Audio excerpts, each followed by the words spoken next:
what the president needs to do when he comes into office for the first time in the next cycle is to get a grip on the financial situation that faces our federal government, which is on a fast train to insolvency well before we get to the end of this century. So budgeting has to be something that is brought under control right away. The U.S. government is far, far too large and growing too quickly. We need to spend less money. Obviously, the president also has to back off on military interventionism. I was pleased to hear the other fellas from the other group mention that war is a real problem. There's no question about that. And absolutely, the United States government has been a major contributor to that. I think it's absolutely misguided to think that Russia and China are going to lead in a different direction. But all these nations, including America, have to back off on the idea that war can solve problems. As an empirical matter, the United States population is ready for an anti-war message. There just are not examples in our recent history, some would argue even our long-term past history, of military interventionism on behalf of the American people that we would agree were a good idea.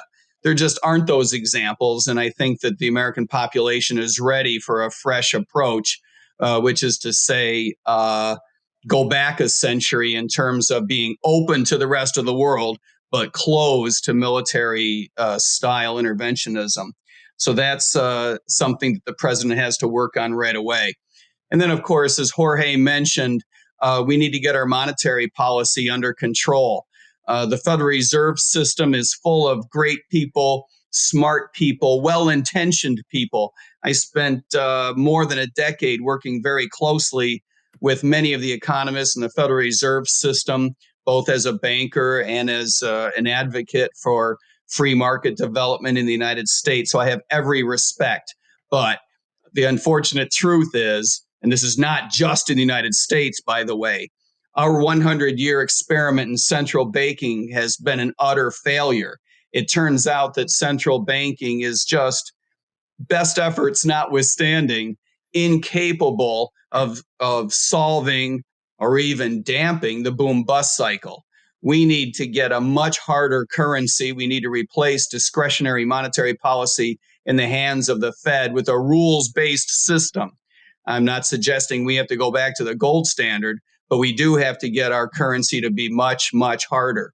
I don't believe that the U.S. dollar is in any threat of being replaced in the next couple of decades by any other currency out there, but I would love to see a robust competition to see which currency will be best over the next few decades. I think that competition has to include all other currencies in the world. I wish another government would back off its economy, firm up its currency, and give the U.S. dollar a good run for its money. I don't see it happening, but I'm rooting for everybody to get in the game and try. I also think that competition needs to include cryptocurrencies and anything else that's going to run on a blockchain in the future. It's one of the reasons why it's an additional reason why I believe that we need to get rid of the Federal Reserve System lock, stock, and barrel, because I'm afraid they're going to get into the blockchain cryptocurrency market and undermine a good, robust competition with the old-fashioned U.S. dollar. I would make banking regulation, by the way, completely at the discretion of those who are regulated. There is absolutely no empirical evidence to suggest that banks can't make better decisions on their own about who their auditors should be, who their regulators should be. Banks in the United States, by the way, have quite a bit of latitude today over who would regulate them, but they need much more discretion to make those decisions than they do now. The other things that the president needs to get on top of right away are appointing officials in the cabinet who would oversee these cabinet-level agencies in order to bring them under control, both in a spending sense and in a regulatory sense. We need to get rid of the vast majority of cabinet-level agencies in the U.S. federal government. The only way to go about that is to first make them largely irrelevant. Anyone who spent as much time in Washington as I did anyone who spent that much time in Washington knows that to get rid of an organization, you first have to make it largely irrelevant.